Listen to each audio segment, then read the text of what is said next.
روم میں گھس کر جو ہے وہ سازش کے بقول ان کے انہوں نے الفاظات سنے ہیں، تو اگر اس کی بنیاد پر ایک سرگودے کی جو ہے دہشت گردی والی عدالت، انسداد دہشت گردی عدالت بری کرتی ہے 2 کیسز میں اور کہتی ہے کہ یہ گواہان جھوٹے ہیں، یہ لکھتی ہے کہ یہ اس طرح سے ممکن ہی نہ ہے کہ جو 2 آدمی اے ایس آئی کی لیول کا اور ہیڈ کانسٹیبل لیول کا prime minister, former prime minister کے ڈرائنگ روم میں گھس کر وہ جو ہے اس طرح سے ان کی اندرونی باتیں کو سن کر آشکارا کرے، یہ ممکن ہی نہیں ہے۔ اور پھر ایک جو ہے اس دن چھٹی پر تھا، دونوں اس تھانے کے نہیں ہیں، دونوں کے پاس کوئی ایسا جو ہے ان کو اختیار نہیں ہے کہ وہ سرویلنس کر سکیں فارمر پرائم منسٹر کا، جو کہ قانون کے تقاضا پر لازم ہے۔ دونوں جا کے نہ کوئی رپٹ مارتا ہے، نہ کوئی پرچہ درج کرواتا ہے، حالانکہ یہ سازش برائے بذات ہی ایک جرم ہے 120 سیکشن میں تعزیرات پاکستان کی۔ ان کی شواہد جو مسترد ہوتے ہیں دوسری عدالتیں، اس بیچارے کو تو شلب کر دیا جاتا ہے، عباس کو، اس اینٹی ٹیررزم کورٹ کے جج صاحب کو، اور اس کی جگہ کوئی اور لایا جاتا ہے اپلائیبل، اور وہ پھر ٹھاٹھا سزائیں دینا شروع کر دیتا ہے۔ کھوسا صاحب کل کوئی امید ہے چیف جسٹس صاحب سے کہ کل اس معاملے میں کوئی آپ کو ریلیف مل سکے؟ دیکھیں، ابھی تو انہوں نے کہا ہے کہ ایک انڈیکیشن دے گئے، اگر وہ ٹھیک ہوئے تو سنیں گے۔ اس کا مطلب یہ ہے کہ وہ ظاہر ہے کہ اس کو تو کوئی بڑی زیادہ ہی کوئی وہ تکلیف دی گئی ہے، اس لیے کل بھی وہ ٹھیک نہیں ہوں گے، تو پھر یہ پرسوں پہ جائے گا، اور پرسوں سے پھر جو ہے اچھا کھوسا صاحب آپ یہ ابھی کہہ رہے ہیں کہ گواہ جو تھے کوئی ٹیبل میں چھپا تھا، کوئی صوفے پہ ساتھ چپکا پڑا تھا، کوئی دیوار کے ساتھ کان لگا کے کھڑا تھا، یہ ابھی سرکار کے گواہان یہاں پہ آئے ہوئے تھے۔ میں نے ان سے سوال کیا کہ آپ میں سے کون سا وہ صوفے کے نیچے تھا، کون سا گدے کے اوپر تھا، کون سا کان پہ لگا کے کھڑا؟ انہوں نے کہا کہ یہ پیڈیا جھوٹ بولتی ہے، ہمارا کوئی ایسا بیان ہی ہم نے جمع نہیں کروایا، تو یہ کیس کو اسٹڈی نہیں کرتے۔ تو آپ کہتے ہیں کہ عدالت میں یہ کوئی کیا سرکار آج تو اپنے بیان کے اوپر بالکل ہٹ گئی ہے، وہ تو کہتے ہیں سامنے لے آئیں ذرا، ہمیں پہچانے، ہم نے تو کوئی ایسا جواب ہی نہیں دیا۔ یہ جو سامنے کی بات کرتے ہیں وہ ذرا پہچان تو لیں، جتنوں کا نام لے رہے ہیں انہی کو چلیں پہچان لیں، مجھے یا عمران خان صاحب کو یا سلمان اکرم راجہ یا جو ہے گوہر کو تو پہچانتے ہیں ساری دنیا، اس لیے کہ ہم آپ کی توسط سے ہم ہر وقت جو ہے کیمرے پر ہوتے ہیں، لیکن ان کو جن کے نام انہوں نے لیے ہیں ان کو ذرا پہچان ہی لیں کھڑا ہو کر۔ اور یہ کیسے گھس گئے ڈرائنگ روم میں، یہ تو مانتے ہیں نا، چلے میز کا میں نے تو نہیں کہا کہ میز کے نیچے گھس گئے یا یہ وہاں کریں، لیکن کیا ایک A S I under training کو اور ایک ہیڈ کانسٹیبل کو، کیا وہ شاہ محمود قریشی اور جہاں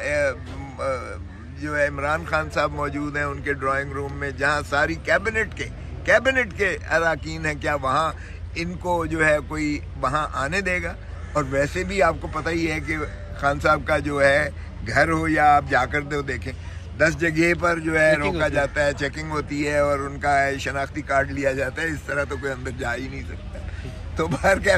اب جھوٹ بولنے پہ تو کوئی ان کو روک نہیں سکتا ہے، ظاہر ہے انہوں نے اپنی ترقیاں لینی ہیں، انہوں نے پتہ نہیں کیا کیا مراحات لیے ہوں گے، اس کو تو میں نہیں تردید کرتا، لیکن خود جج صاحب نے عباس جو ہے anti terrorist anti terrorism court سرگودے کا جج لکھ رہا ہے، ان کو مسترد کر رہا ہے، تو پھر دوسرا جج ان کو کیسے یقین بلیو کر سکتا ہے؟ یہ تو ایک مسلمہ اصول ہے کہ اگر ایک عدالت نے مسترد کیا ہے تو دوسری عدالت اسے تسلیم نہیں کر سکتی، اور نہ ہی دوسرا کیس چل سکتا ہے۔ آرٹیکل 13 میں ڈبل جیپرڈی میں آ جاتا ہے، یہ ایک دفعہ جب ٹرائل ہو جائے تو پھر دوسرا ٹرائل نہیں ہو سکتا، نہ ہی ان کو سزا ہو سکتی ہے، اس لیے وہ بری ہو چکے اور یہ مسترد ہو چکے گواہان، ان کی کوئی حیثیت نہیں ہوتی ہے۔ یہاں تاریخ پہ تاریخ پڑھتی چلی جا رہی ہے بھائی، یہ کوئی پوچھے سپریم کورٹ کی بالا ترین عدالت سے کہ ضمانتوں میں بھی کبھی ایسے ہوتا ہے، اور پھر ظفر موج ہے ان کے پاس، دیکھیں اٹارنی جنرل سے لے کر آپ additional attorney general, deputy attorney general, پھر آپ کا جو ہے ایڈوکیٹ جنرل کے بعد ڈپٹی ایڈوکیٹ جنرل، پھر اسسٹنٹ ایڈوکیٹ جنرل، پھر آپ کا پروسیکیوٹر جنرل ہے، پھر additional prosecutor general, deputy prosecutor general, ایک ظفر موج ہے ان کے پاس وکلاء کی جو ریاست سرکار کے پاس موجود ہے۔ تو اگر ایک بیمار بھی ہو جائے تو پھر دوسرا جو ہے ٹیک اوور کر لیتا ہے، ٹیم بنی ہوئی ہے، تو یہ اس طرح سے ہیلے بہانے کر کے اور پھر عدالت بھی ان کو جو ہے ایک رعایت دیتی چلی جا رہی ہے. تو یہ میں سمجھتا ہوں کہ لوگ جو ہے اس کو مذاق تصور کر رہے ہیں اور یہ کوئی ایڈمنسٹریشن. اسی کے اوپر آپ کا جواب لینا چاہتا ہوں. وکیل جو ہوتا ہے وہ فائل لیتا ہے اسٹڈی کرنے کے لیے, ٹائم مانگتا ہے. کل تو چیف جسٹس نے بھی ٹائم مانگ لیا کہ میں نے کیس اسٹڈی کرنا ہے. دیکھیں وہ کہتے ہیں کہ جج has to be abreast with all the laws, they have to be up his sleeves. یعنی جج کے تو آستینوں میں ساری چیزیں جو ہے قانون سرایت کر جانا چاہیے. تو جج صاحب کے پاس فائلیں بھی جاتی ہیں, وہ پڑھ کے بھی آتے ہیں, ان کا فرض ہوتا ہے پڑھ کے آنے کا. جب ہم وکالت ہم نے شروع کی تھی تو ہمیں بتایا گیا تھا کہ وکیل کو فیس ملتی ہے اس کو بحث کرنے کے لیے, اس کو سائل کا مقدمہ پیش کرنے کے لیے عدالت کے سامنے بحث کرنے کی اس کو فیس دی جاتی ہے, اور جج کو تنخواہ ملتی ہے کہ وہ مثل پڑھ کر اس کا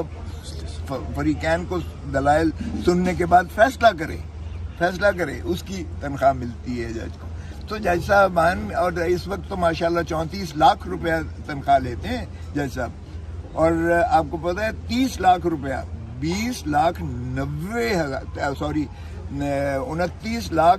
90 ہزار پینشن ملتی ہے, پینشن ہے چیف جسٹس کی.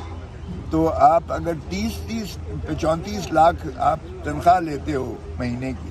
اور 30 لاکھ آپ کی پینشن ہوتی ہے تا حیات, اور خدا نخواستہ اگر حیات نہ بھی رہے تو ان کی بیوہ لیتی ہے یا ان کے بچے لیتے ہیں, تو پھر اتنی مراعات جو آپ کو ٹیکس جس عوام کے خون پسینے کی کمائی کے ٹیکسوں سے آپ کو ملتے ہیں, تو پھر آپ کا فرض ہوتا ہے کہ آپ مثل پڑھ کر آئیں اور آپ اس کے بعد فیصلہ کیجئے گا. کیونکہ جو آزادی ہے آرٹیکل 9 میں, کسی شخص کی آزادی پر کوئی قدغن نہیں لگایا جا سکتا, آئینی قدغن بلا قانونی جواز کے. تو یہاں تو عمران خان کی آزادی سلب کی ہوئی ہے ریاست میں, سرکار میں, اور جہاں آزادی سلب کی جائے اس کا مطلب ہے زندگی آپ نے ان کی سلب کی ہوئی ہے, تو اس پر تو کوئی کمپرومائز ہونا ہی نہیں چاہیے. تو چیف جسٹس صاحب سے ہم التماس کرتے ہیں کہ خدا قوم ساری دیکھ رہی ہے, ضمانت ہوتے ہوئے دیکھ لیں اس کیس میں.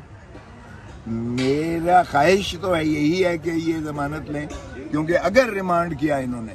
واپس بھیجا تو پھر تو آپ سمجھ لیں کہ اس کا مطلب یہ ہے کہ ادھر سے ادھر دھکے دینے والی بات ہے, پھر تو اس کو جو ہے رولنے والی بات ہے, پھر انصاف کا مذاق اڑانے والی بات ہے, پھر تو انصاف کی دھجیاں اڑ جائیں گی اگر یہ کرنے جا رہے ہیں یہاں سے سپریم کورٹ سے بھی. کیونکہ ریمانڈ کا تصور نہیں ہوتا ہے, جہاں آپ کے پاس موجود ہے, آپ کے پاس ضمانت کیس میں ریمانڈ کا تصور ہوتا ہے.